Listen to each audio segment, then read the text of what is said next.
Hey friends, welcome to the Time for Living podcast, your ultimate guide to finding the time you need to crush your business dreams while still having time to live your one beautiful life. I'm your host, Lucy Clark, a devoted boy mum, dedicated business owner and time-finding expert.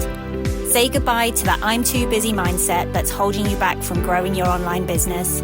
No more feeling overwhelmed or stuck in the same place year after year. Each week, we'll dive deep into strategies for being intentional with your precious time so you can hit those business goals while still making time for yourself and your family.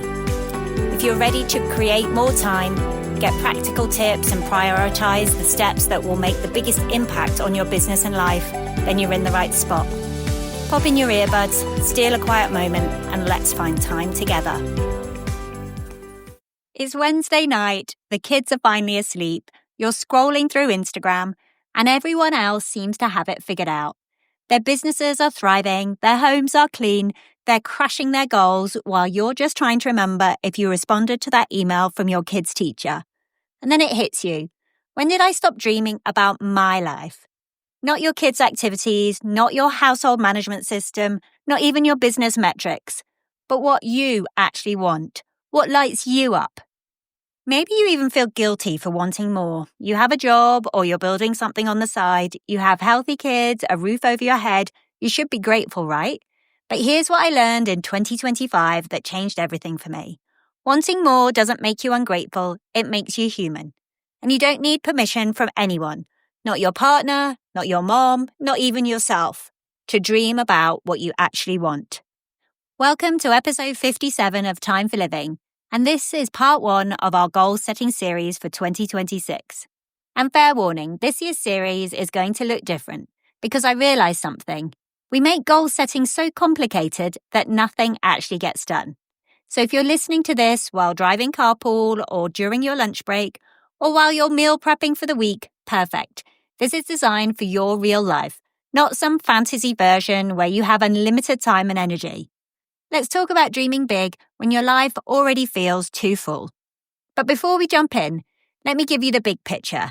Because like I said, this is part one of our 5-part goal-setting series. And if you were here for last year's series, you'll notice things look different this time.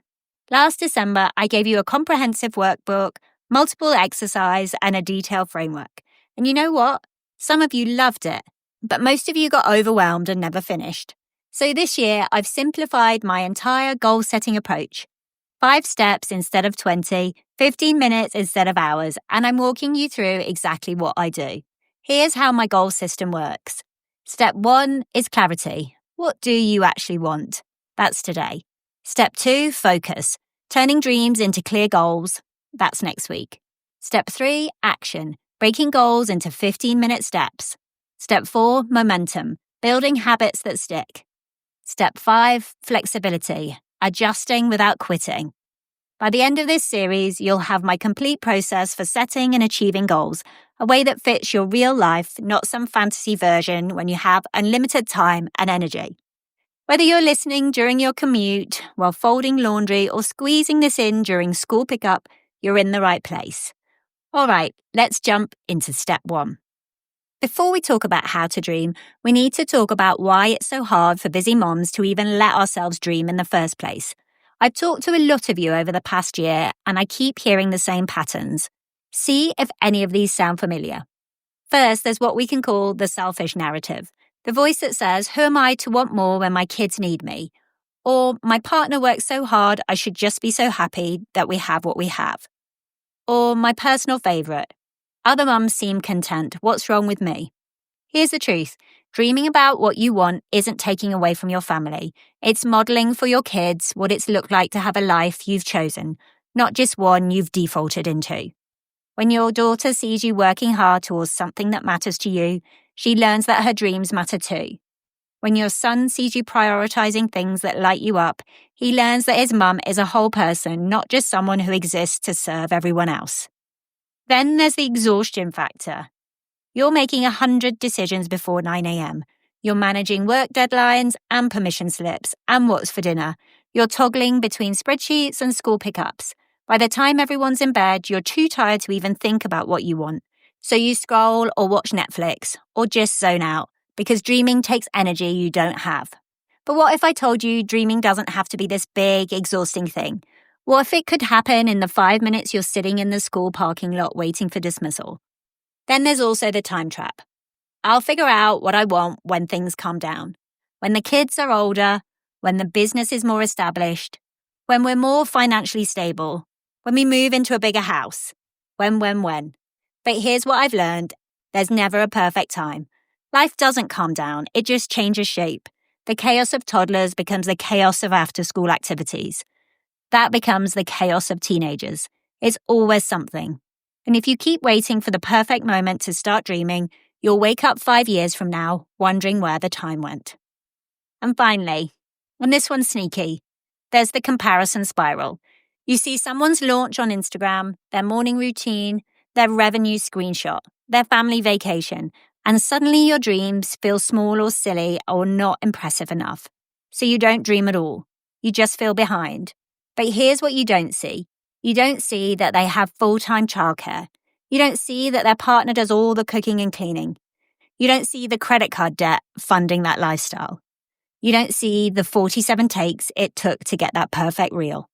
You're comparing your behind the scenes to everyone else's highlight reel, and it's killing your ability to dream about what you actually want. So let me say this clearly. You're allowed to want things. You're allowed to dream about a life that's different from the one you're living right now. And you don't have to wait for perfect circumstances to start. That's your permission slip. Not that you need it from me, but if it helps to hear it, you have permission to want more. Okay, let's get practical. If you listened to episode 56, we talked about the 15-minute framework, how small pockets of time can create real momentum. Today, we're applying that to dreaming. I'm going to walk you through 3 questions. You can do this right now while you're listening, or you can pause and come back to it. You can do it in your notes app, in the margins of a notebook, or even as a voice memo to yourself. The beauty of this method, it takes 15 minutes, not 15 hours, and it works because it's simple enough that you'll actually do it. If you want the guided version, grab the Dream Big workbook at timeforliving.co/dreambig 2.0. But you don't need it. You just need something to write with and 6 minutes of honesty with yourself. Question 1. What's working? Not what's perfect, not what looks good on paper, what's actually working in your life right now. This isn't a gratitude exercise, it's a clarity exercise, because we need to know what to protect and what to build on. Think about your typical week. What moments do you not want to lose? What parts of your routine actually serve you? I love that I can pick my kids up from school most days because I work from home. Or, my Tuesday morning gym class is 1 hour where I'm not thinking about work or kids.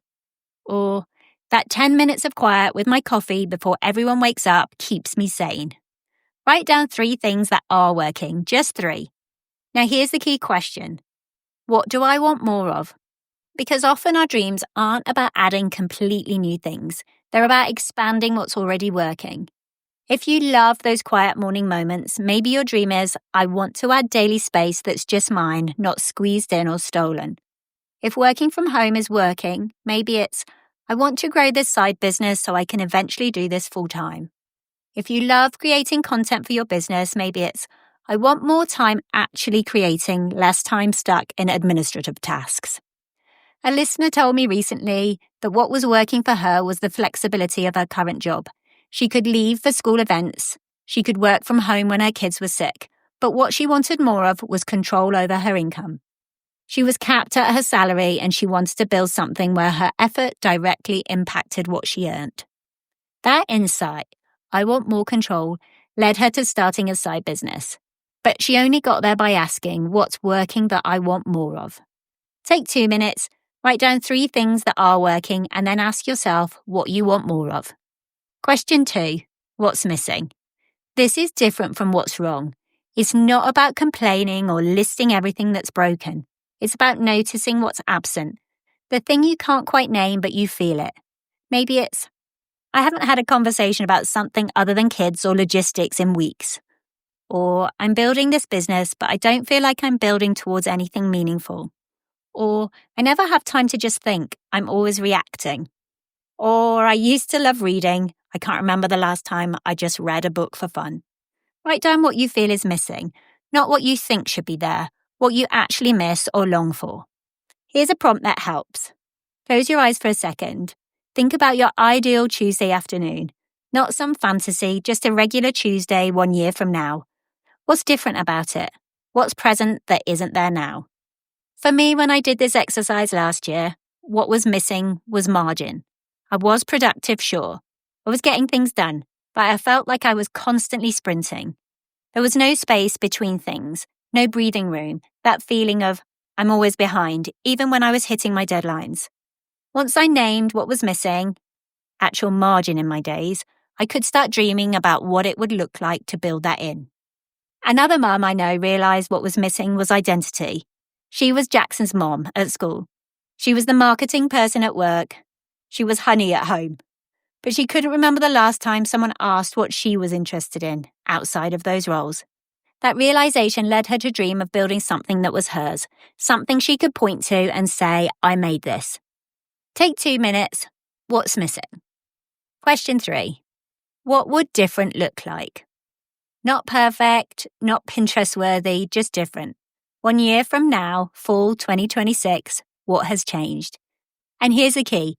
Focus on how you want to feel, not just what you want to achieve. This is where most goal setting misses the mark. We focus on the outcome, the number, the title, the achievement. But we forget to ask, what do I want? What feeling am I actually chasing? Let me give you some examples of what I mean. Instead of, I want to grow my business to 10K a month, try, I want to feel financially secure enough that I'm not constantly stressed about money. I want to feel proud of what I've built. I want to know that if something happened to my partner's job, we'd be okay. Instead of, I want to lose 20 pounds, try, I want to feel strong and energized. I want to feel confident in photos with my kids. I want to stop thinking about my body and just live in it. Instead of, I want my kids to be more independent, try, I want to feel like I'm raising capable humans, not just managing their every move. I want to trust them more. I want to stop feeling like everything will fall apart if I'm not orchestrating it. See the difference? When you name the feeling, you can find multiple paths to get there. When you just focus on the number or the outcome, you might hit it and still feel empty. One mum told me her different looked like this. I'm working the same hours, but I'm not exhausted. I'm saying no without guilt. And when someone asks what I do, I actually feel excited to tell them. Another said, I'm not drowning in the mental load. My partner is actually partnering, not just helping when I ask. And I have time to work on my business without feeling like I'm stealing it from my family. What's your different? What feeling are you chasing? Take 2 minutes and write it down. Okay, pause here if you need to. Go through the 3 questions. This is the foundation for everything we're building in this series. All right, so you've done the 3 questions. You're starting to see some clarity. Maybe some things came up that surprised you. Maybe you confirmed what you already suspected. But now comes the part no one talks about. Your dreams have to fit your actual life. And I don't mean that in a dream smaller way. I mean it in a be honest about your capacity way. Because here's what happens.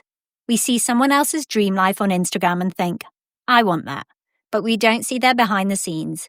Like I said, we don't know if they have full-time childcare or that their partner handles all the household management or they're going into debt to fund this lifestyle. Or they've sacrificed their health or their relationships to get there.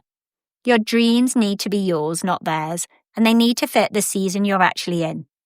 Let's be real about life seasons for a second. If you're in the thick of young kids, toddlers who need constant supervision, babies who still wake up at night, your capacity is different than someone whose kids are in full-time school. If you're working a demanding full-time job and building a side business, your available time is different than someone who's doing one or the other. If you're dealing with aging parents, health issues, financial stress, relationship challenges, all of that affects what's realistic right now. And that's okay. That's not settling, that's being strategic. Here's my reframe. Your dreams don't have to be smaller in these seasons. They just need to be slower or staged differently. For example, if you're working full-time and building a business on the side, your dream might not be 6-figure business by December. It might be consistent 2K months so I can prove to myself that this is viable and start planning my exit strategy. That's not a small dream. That's a smart dream. Or if you have young kids at home, your dream might not be write a book this year. It might be write 15 minutes a day so that by this time next year, I have a draft. Same dream, different timeline, and that's okay. Now we need to look at the 3 life buckets. And instead of the classic wheel of life, which I did last year with 8 different categories, which honestly just feels overwhelming when you're already juggling everything, I want you to think about 3 buckets. Bucket 1 is you, your identity, growth, dreams, health, personal development, the things that fill up your cup. Bucket 2 is them, family, relationships, friendships, caregiving, the people you love and care for. Bucket 3, work, career, business, income, impact, professional identity, the work that supports your life.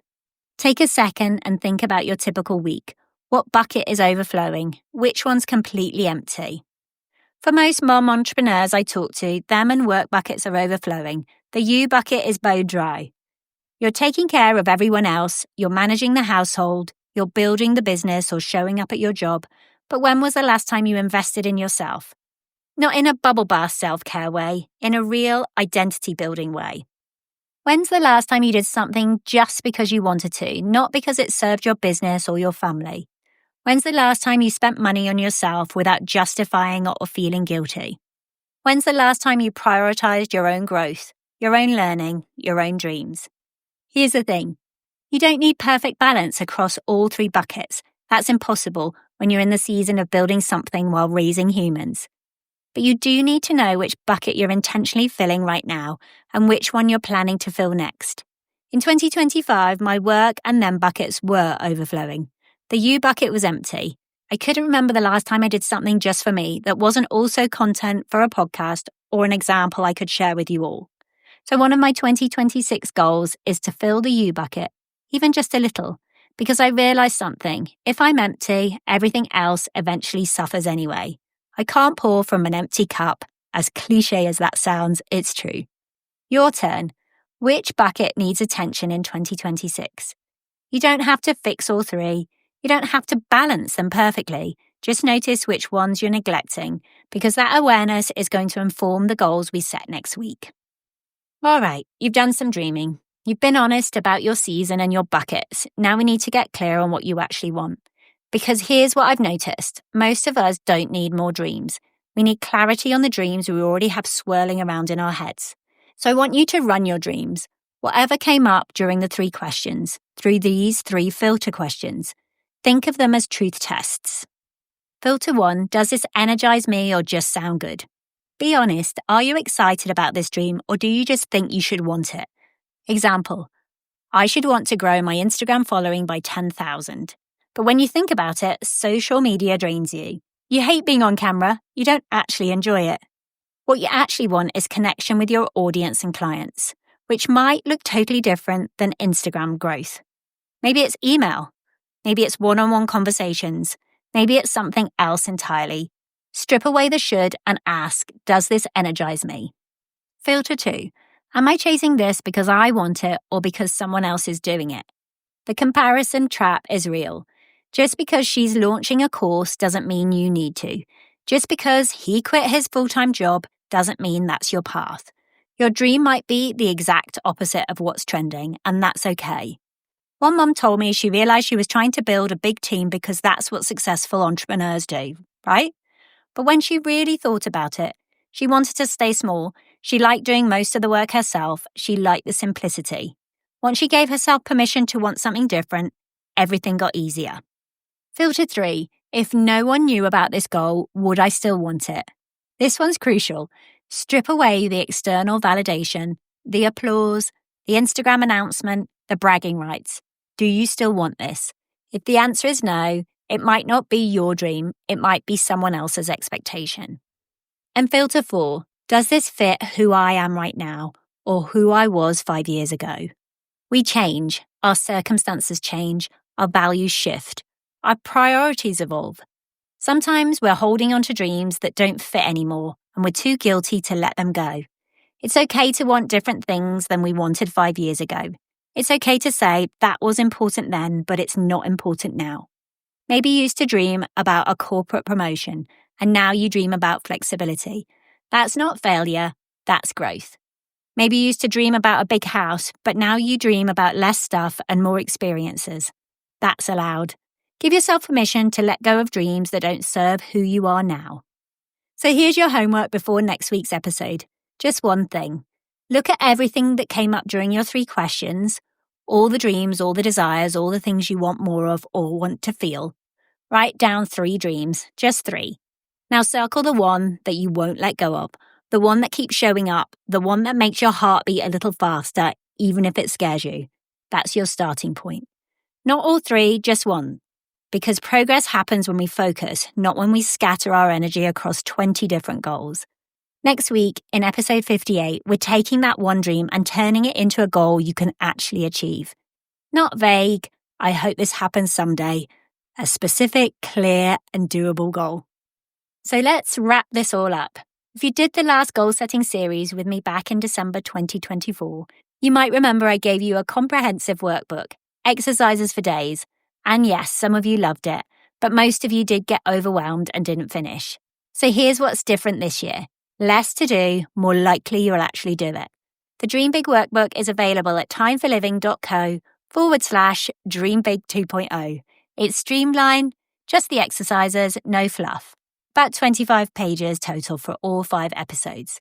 Because here's what I learned in 2025. The moms who made progress weren't the ones who did every exercise perfectly. They were the ones who picked one thing and actually started. So your homework before episode 58 is simple. Finish this sentence. 1 year from now, I want to feel. Not I want to achieve, not I want to accomplish, but feel. That feeling, that's your North Star for this entire series. Maybe it's I want to feel proud of what I'm building. Or I want to feel like I have breathing room in my life. Or I want to feel like myself again, not just someone's mom or someone's employee. Or I want to feel confident that I'm building something that could support my family.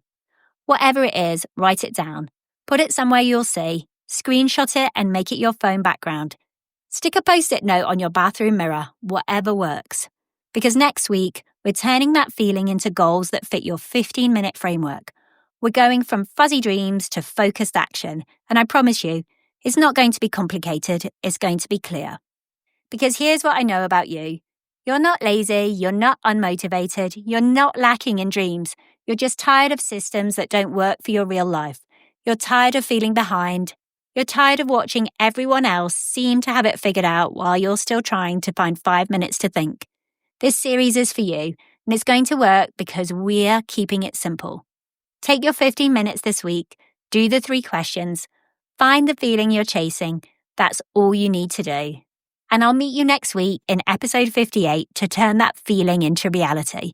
Until then, keep making time for living. Hey friends, thank you so much for tuning in to the Time for Living podcast today. If this episode inspired you to take action and save time, I'd be so grateful if you could leave a written review and subscribe over on Apple Podcasts. Your feedback means the world to me and helps us reach even more amazing people like you. If you know a friend who needs to hear this message, share this episode with them. And remember, your time is precious, so make every moment count. Until next time, keep dreaming, keep living, and keep making time for what matters most.